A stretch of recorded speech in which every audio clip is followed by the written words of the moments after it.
Me avisan cuando ya estén conectados la mayoría de sus compañeros para iniciar, porfa.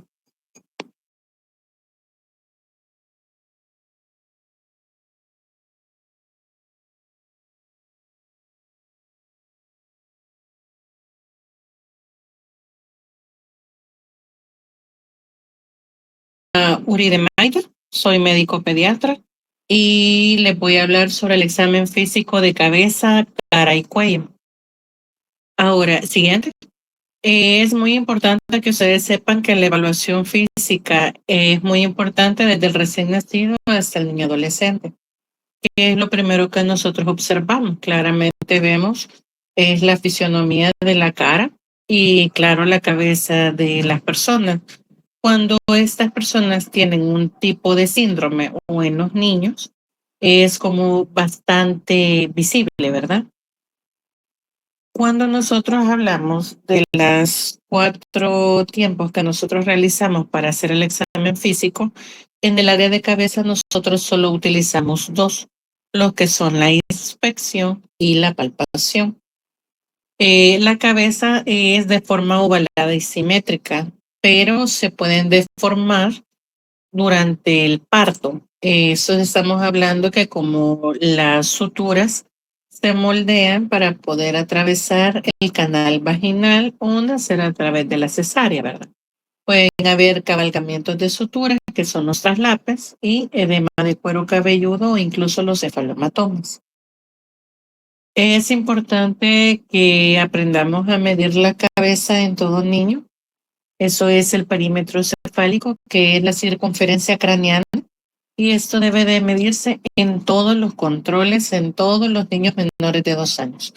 Quiere decir que el perímetro cefálico nosotros lo vamos a tomar hasta los 2 años. Si tiene 3 años, ya no es necesario tomar más el perímetro cefálico.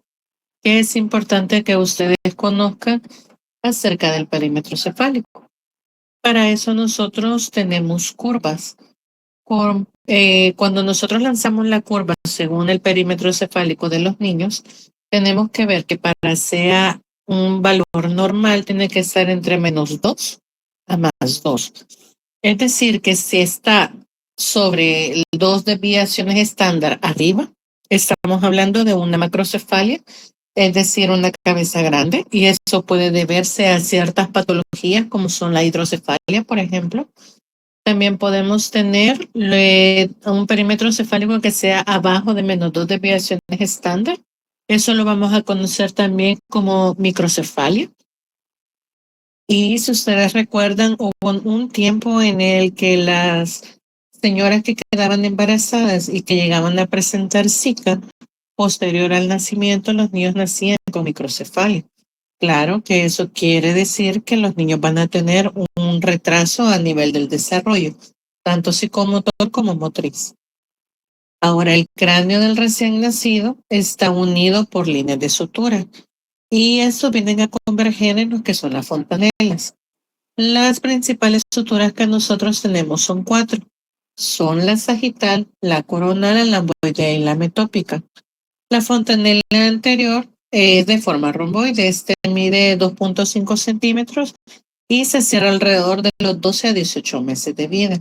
Es decir, que nosotros cuando hacemos la evaluación de un recién nacido o un niño que es abajo de los 12 meses y vemos o no palpamos ninguna fontanela, quiere decir que las fontanelas vienen cerradas y esas pueden ser indicatorias de alguna enfermedad o síndrome que esté padeciendo el niño.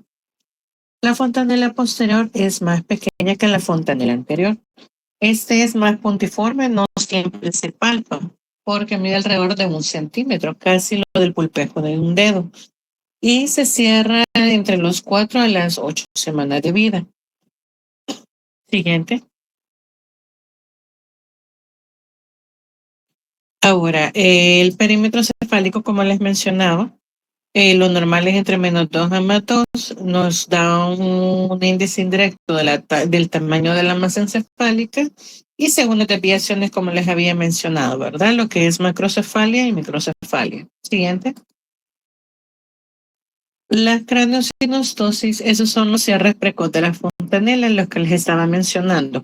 Cuando nosotros no palpamos las presencias de fontanelas o suturas en el cráneo de un niño, podemos pensar en ciertos síndromes y eso va a depender también la forma en que tiene la cabeza del niño.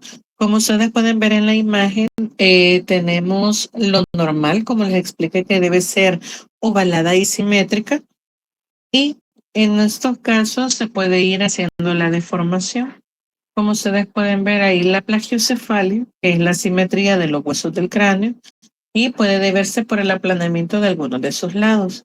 Es importante la detección precoz para verificar qué tipo de síndrome es, ¿verdad? Y recuérdense que la plagiocefalia también se debe cuando aquellas mamás mantienen al recién nacido únicamente acostado boca arriba. El área occipital se va deformando y se queda como aplanado. Eso es parte de esto también de una craneosinostosis. Siguiente.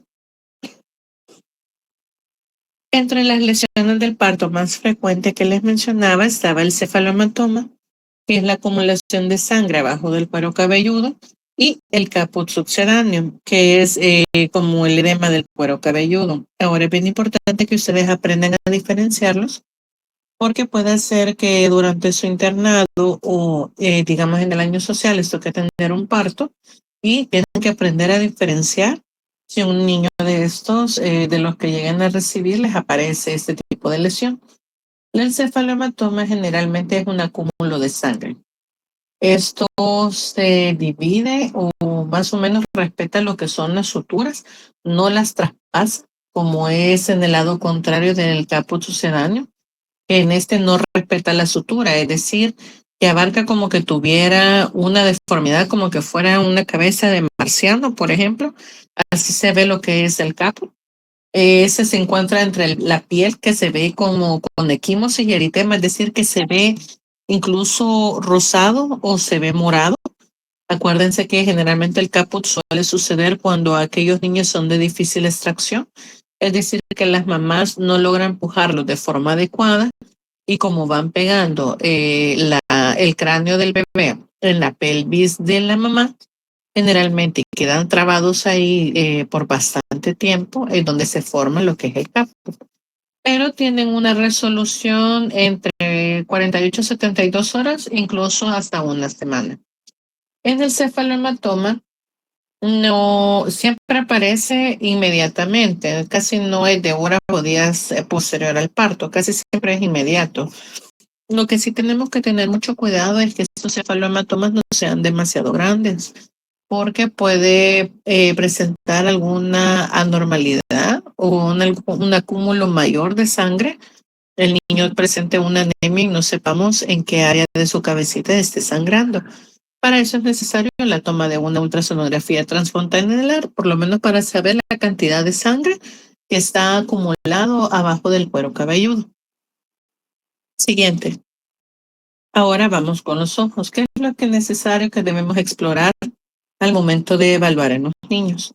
Debemos ver las estructuras externas, la motilidad ocular, los reflejos pupilares, el reflejo del rojo pupilar y la visión. Siguiente.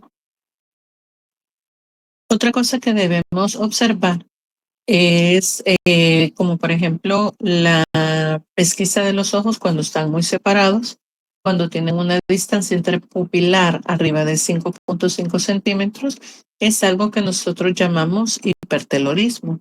Esto es muy común en los niños con síndrome Down. También tenemos lo del epicanto. Este es un pliegue palpebral que es en forma de media luna y está ubicado en el ángulo interno del ojo.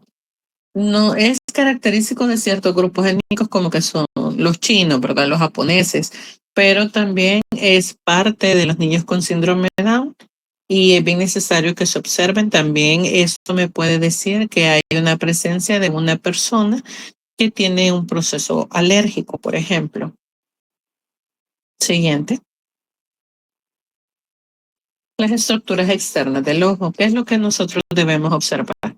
Los párpados. Estos tienen que tener una adecuada simetría y apertura, porque hay ocasiones en que los párpados están caídos, tienen como edematizados, están enrojecidos o tienen alguna presencia, por ejemplo, de alguna pústula, como es en los orzuelos, que hay una producción de secreción verde o amarilla en el ojo, eso que ya es algo patológico. También debemos ver lo que son las escleróticas. Esa tenemos la que está tapizada por la conjuntiva vulvar y este color es blanco. No debemos verla ni roja ni de ningún otro color. La conjuntiva propiamente, que es la palpebral, es rosada y tenemos la conjuntiva vulvar, que es la que tapiza la parte de abajo del ojo y esta es transparente. Se puede ver cuando nosotros observamos en el ojo si hay una presencia de anemia o ictericia, porque incluso la conjuntiva palpebral puede colocarse amarilla. Y eso es general en los niños cuando han nacido y presentan una ictericia ya sea patológica o algo ya natural, ¿verdad? ¿Qué vamos a observar en las lágrimas? Tenemos que ver que la glándula lagrimal secrete las lágrimas, pero esto no secreta hasta los 2 o 3 meses de vida. Eso no quiere decir que un niño no puede tener la presencia de lágrimas en menos de tiempo, claro que sí, pero si ya vemos que se traspasa más de los 2 o 3 meses de vida, sí es algo patológico y hay que verificar que el conducto lagrimal no esté con una esclerosis, lo que no le esté permitiendo que haya un adecuado drenaje de las lágrimas. Tenemos la córnea, que esta es transparente y permite el paso del estímulo luminoso. Debemos ver que no se encuentre opaca. Generalmente cuando las córneas las logramos ver opacas a través del, del examen físico, esto puede indicar que puede haber presencia de un glaucoma o alguna otra patología. Las pupilas, estas deben ser redondas, regulares e iguales. Hay dos cambios dentro de las pupilas según el estímulo que nosotros realicemos. Por ejemplo, cuando nosotros hacemos una dilatación de la pupila, esto le llamamos una midriasis. Y cuando tenemos la contracción de la pupila, esa es una miosis. Es decir, cuando nosotros evaluamos al paciente y le colocamos una lamparita para poder realizar uno de los reflejos, nosotros tenemos que ver que haya una contracción pupilar. A eso es lo que le conocemos como miosis. Y la midriasis, cuando, por ejemplo, nosotros entramos a una habitación que está completamente oscura, ustedes logran ver, no se ve absolutamente nada, pero posteriormente la pupila se va dilatando o se va haciendo la contracción y eso te permite poder visualizar un poquito más tu entorno en oscuro. ¿Cómo se le llama a la presencia de las pupilas de distintos diámetros? Eso se llama anisocoria y eso lo van a ver ustedes cuando estén haciendo el tipo de reflejos. Siguiente. Por ejemplo, aquí les traigo el reflejo de acomodación. Y esta es la respuesta pupilar a la mirada de lejos y de cerca, es decir, que debemos ver la respuesta de la pupila al acercar el objeto y que estas deben contraerse y cuando alejamos el objeto, esto se debe dilatar para poder tener una mejor visibilidad. El reflejo fotomotor, nosotros debemos alumbrar una pupila y tenemos que observar que la pupila que estamos dilatando, por ejemplo, que estamos alumbrando con la lámpara, tiene que presentar una contracción. Y la pupila contralateral que no está siendo iluminada por el reflejo fotomotor o consensual debe, de la misma forma que la iluminada, deben de contraerse. Eso es bien importante porque si no, aquí es donde nosotros vemos si hay presencia de anisocoria o no. Siguiente, la motilidad ocular. Eso nosotros debemos hacer que al momento de evaluar, el niño pueda observar el objeto llamativo y moverlo hacia las distintas direcciones para poder observar que los músculos del ojo trabajan de forma adecuada. Es decir, que vamos a mover el objeto de derecha a izquierda, de izquierda a derecha, de arriba hacia abajo, de abajo hacia arriba y en forma diagonal, a modo de observar que los músculos están de forma adecuada. Bien importante que sepamos también que cuando tenemos una de la motilidad ocular está con una pérdida del paralelismo, que es lo que conocemos como un estrabismo, puede llegar a ser normal hasta los 6 meses de edad. Sin embargo, posterior a esta edad, ya estamos hablando de alguna patología que está comprometiendo el ojo, por lo cual debemos referirlo con un oftalmólogo, ¿verdad? Para ver si hay necesidad de ocupar lentes. Siguiente. También para poder realizar las evaluaciones, nosotros debemos hacer uso de los test. En este tenemos para el estrabismo que es el cover test, para ver si tienen esotropia, es decir, que el ojo que presenta estrabismo esté conducido hacia el lado como interior, por ejemplo, y extropia cuando está hacia el lado lateral externo. Entonces, ahí es donde nosotros podemos clasificar qué tipo de estrabismo es lo que nosotros estamos presentando. Siguiente. El reflejo pupilar rojo. En este caso, estamos buscando que el reflejo rojo en los ojos sean iguales. Es decir, que si esto al momento de entrar la luz, cuando hacemos la evaluación, nosotros debemos ver que ambas pupilas deben de tener el mismo color al ser iluminadas. Sin embargo, puede haber que en más de alguno, como es en la tercera imagen, haya una ausencia de este reflejo, lo que me puede estar provocando una catarata o un glaucoma, que es la opacidad de la córnea. También eso se puede ver porque haya un cuerpo extraño dentro del ojo y ya haya presentado una laceración y por lo cual el ojo afectado no va a presentar el reflejo pupilar. Pero para eso es necesario que tengamos nuestros equipos, ¿verdad? Para poder realizarlo, porque es muy importante hacerlo con oftalmoscopio. Si usted no tiene el oftalmoscopio o el niño no se deja evaluar, va a ser imposible que logremos ver el reflejo rojo pupilar. Siguiente. Ahora, los recién nacidos generalmente son miopes. ¿Qué es lo que ellos ven? Solo únicamente en los brazos de la mamá, lo único que ven es la cara de la mamá y ven a blanco y negro. Es decir, que no notan la característica de los colores y tampoco pueden ver de lejos. Entonces ven como borroso. Es decir, si alguien se pone a más de 30 centímetros, de 30 a 50 lejos de ellos.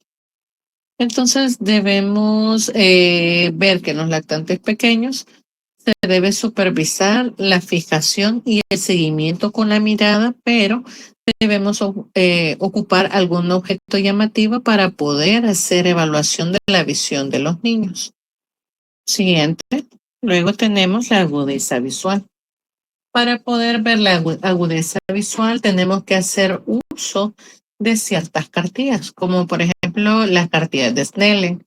Esos generalmente se ocupan en los niños mayores de 6 años que ya saben leer, porque como ustedes pueden observar, esa cartilla tenemos las letras del alfabeto y también tenemos los números. Entonces es imposible que hagamos ese tipo de evaluación si el niño todavía no sabe leer.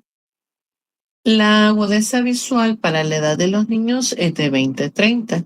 También tenemos otro tipo de cartilla que podemos utilizar, que es la tabla de Tumbling, pero son para todos aquellos niños pequeños menores a 6 años. Nosotros tenemos una visión 20-20, que es lo que nosotros esperamos que al final del desarrollo de la agudeza visual en los niños logren ver. Siguiente. Luego tenemos las orejas. Generalmente nosotros cuando observamos a una persona desde su fisionomía podemos observar si hay alguna malformación, como por ejemplo en los pabellones auriculares. podemos observar que hay una baja implantación o que hay una asimetría o malformaciones del pabellón auricular. Incluso hay niños que nacen con la agenesia del pabellón auricular, es decir, que no tienen la presencia del pabellón, pero sí tienen el conducto externo auditivo. Y en otros casos hay presencia del pabellón auricular, pero no hay presencia o perforación del conducto auditivo. Y eso se debe sobre todo a malformaciones renales y también malformaciones del corazón. Siguiente. Para poder hacer la evaluación de las orejas, nosotros debemos hacer uso de la otoscopía. Se recomienda que utilicemos un conito de mayor diámetro para poder visualizar el conducto auditivo externo y su membrana timpánica. Ahora, generalmente en los recién nacidos el conducto auditivo es de forma recta, es decir, que no es tan ondulado como el de un adulto. Y por eso debemos aprender a traccionar el pabellón auricular hacia abajo para poder enderezarlo y poder tener una mejor visibilidad de la membrana timpánica. En el periodo preescolar debemos traccionar lo que es el borde superior del pabellón auricular, que es hacia arriba y hacia atrás, a modo que el conducto auditivo externo nos quede recto y podemos tener una mejor visibilidad. Siguiente. Al examinar la nariz tenemos que ver, claro, su tamaño, su forma, su color. Incluso podemos llegar a sentir hasta mal olor de la nariz de las personas. Tenemos que ver que haya la presencia de las narinas que estén hacia adelante y sobre la medida del puente nasal que se dirigen hacia abajo. Tenemos que verificar también que esté la presencia del tabique nasal y no hay una fractura o una malformación. También tenemos que ver con todos estos síndromes, por ejemplo, el síndrome Down, que tiene la nariz en silla de montar. Tenemos que por lo menos conocer el tipo de características físicas de algunos síndromes para poderlos asociar y al momento de evaluar poder distinguir qué tipo de síndrome es. También debemos ver lo que son las fosas nasales, traccionar la punta de la nariz hacia arriba con el pulgar para poder tener una mayor visibilidad de las vibrisas, los cornetes, o si vemos algún tipo, por ejemplo, de secreción, qué tipo de secreción es, como los mocos en los niños, ¿verdad? De algún tipo de sangrado, o lo que es más común, que son los cuerpos extraños adentro de la nariz de los niños. Ahora los senos paranasales. Es bien importante que ustedes sepan con qué tipo de senos paranasales ya hemos nacido y cuáles se desarrollan más adelante, ya que esos son como espacios aéreos dentro del hueso craneano, ¿verdad? Y la exploración sobre todo se va a ir.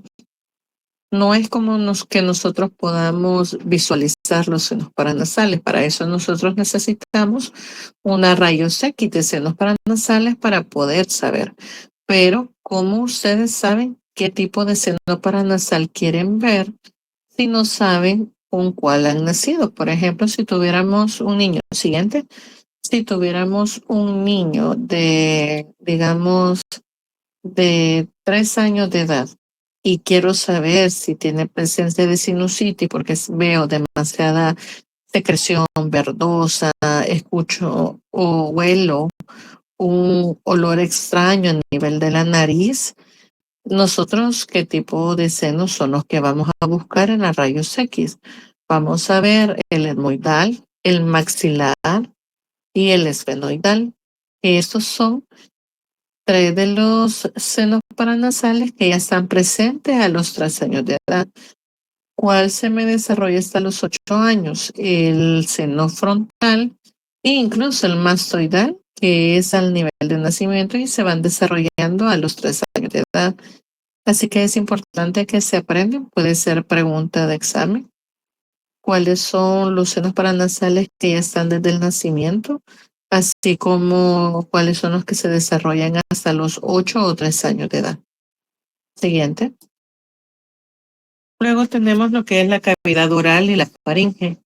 Para eso nosotros debemos visualizar cada uno de los aspectos que la componen y tener un buen campo visual para poder realizarlo. Esto cuesta bastante, sobre todo en los niños pequeños, cuando debemos hacer la visualización, ¿verdad?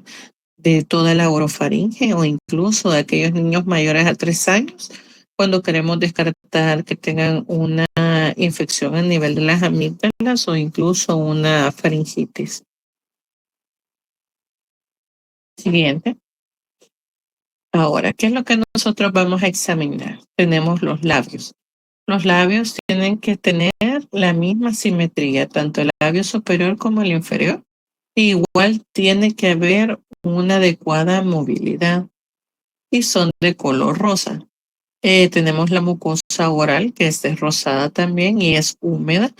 Si nosotros vemos, por ejemplo, algo patológico como son las blancas blanquecinas en un niño pequeño, por ejemplo, que estamos hablando de un niño de 5 o 6 meses que es amamantado o es alimentado con fórmula, debemos aprender a diferenciar si estamos hablando de una placa de una micosis, es decir, de un hongo como es la cándida, o si son depósitos de leche. Y para eso se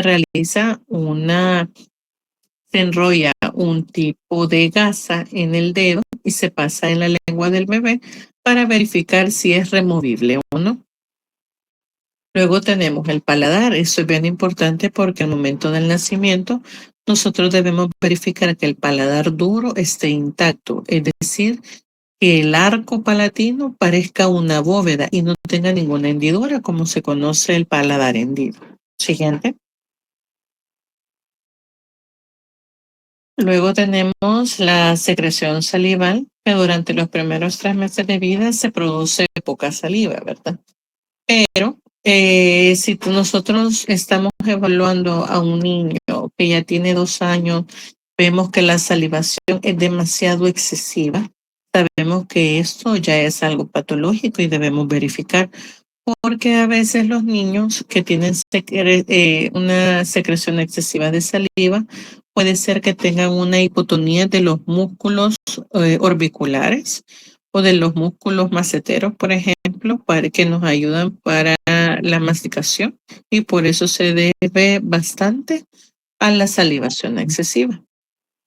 Luego tenemos lo que es el aliento del niño. Tenemos que descartar que no estemos ante la presencia de una halitosis y debemos descartar procesos infecciosos, ya sean locales o sistémicos, o incluso si han llegado a tener una mala higiene bucal, ya que a veces hay papás que no hacen la higiene del cepillado en los niños y claro que la putrefacción de las piezas dentales también produce un mal olor. A veces también la halitosis puede deberse no solamente al aliento propiamente de la boca, sino también es un olor que emana de la boca del estómago. Depende de la alimentación que nosotros también tengamos. Luego tenemos la orofaringe, que debemos ver que es lisa, suave, brillante y rosada. No hay presencia de secreciones, no hay presencia de puntos blancos, puntos eritematosos, no hay presencia de pus. Todo es rosado, suave y liso. Debemos observar también el tamaño de la amígdala, porque esto es imposible que digamos que a un niño de 1 año tenga una faringoamigdalitis si las amígdalas se desarrollen hasta los 2 años de edad. Eso es bien importante que lo sepan también para no pasar la vergüenza, ¿verdad? Y para que sea de conocimiento suyo. Es importante también ver el tamaño de las amígdalas porque existe una clasificación según el tamaño de las amígdalas, porque en ciertos casos puede estar demasiado agrandado y haya una dificultad para la deglución y este niño necesita realizarse alguna extracción de las amígdalas, ¿verdad? Pero eso ya es un poquito más complicado. Pero sí debemos verificarlo porque si no, nos toca referirlo contra un otorrino para poder tener la evaluación, ¿verdad? Ahora siguiente. Ahora los primeros dientes van a aparecer, que son los incisivos, Y esto va a depender según el mes de edad. Ahora, un recién nacido, ¿será que puede venir con dientes? ¿Creen ustedes que ya pueden venir con dientes o creen que no? ¿Alguien? Sí, Creo con que las sí. perlas de Epstein se mencionaba en una clase. Sí, estos también son los quistes dentarios. Es decir, que cuando nosotros hacemos la evaluación de las encías del bebé, vienen como unos quistes, son como unos bultos. Pero al romperse la piel de la encía está la presencia de los dientitos. Y generalmente, casi siempre los que vienen son los incisivos centrales inferiores, que igual en todo niño son los primeros dientes que aparecen. ¿Que pueden aparecer unos caninos antes que los incisivos? Claro que sí. Todo va a depender del niño. Pero debemos verificar, según esta tabla, la edad de cada una de la erupción según la aparición de los dientitos. Por eso es bien importante saberlo porque podemos ver que llega un niño hasta los 2 meses de edad sin presencia de un diente, sabemos que debemos evaluarlo ya con un odontopediatra para verificar porque no ha tenido la erupción del primer diente. Pero como edad tope vamos a tener hasta el año de edad. Siguiente. Ahora con el cuello. Es importante la evaluación del cuello en el recién nacido y eso indica también por qué examinamos las clavículas para descartar una fractura de clavícula por presentar una dificultad de la extracción en el momento del parto. También debemos palpar el cuello en busca de adenopatías y más sobre todo cuando tenemos una correlación de algún cuadro infeccioso, es decir, que el niño presente fiebre, pérdida de peso, rigidez del cuello, todo esto debemos irlo correlacionando según la clínica. Es importante ver que no hay una presencia de malformaciones, masas o tenga alguna postura diferente como es la tortícolis congénita, porque claro que un niño puede nacer con una tortícolis. Eso va a depender según cómo estuvo la posición intrauterina. También debemos ver que en los niños escolares debemos examinar en todos los controles las características de la tiroides. Siguiente.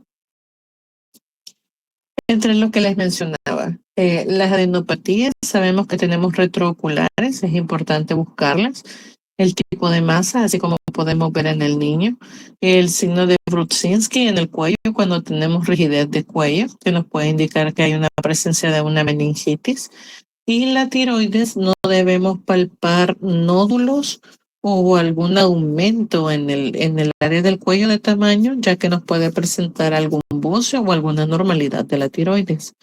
Es bien importante que lo hagamos. En niños pequeños es bien difícil realizarlo porque debemos, como igual que el adulto, debemos posicionarnos en la parte posterior de la persona para poder tener una mayor como cobertura de la tiroides con nuestros dedos. De frente a frente es muy difícil que nosotros logremos evaluar una tiroides. Vaya, y eso sería todo, chicos. Ya mi grupo de tutoría tiene la clase, ellos se los pueden compartir y el libro del cual nosotros sacamos las clases. De ahí incluso voy a llegar a sacar las preguntas para el examen. Así que eso sería todo, chicos. Pasen buenas noches y pues espero que les vaya bien en el primer examen. Gracias, doctora. Feliz noche. Gracias, doctora. Feliz noche.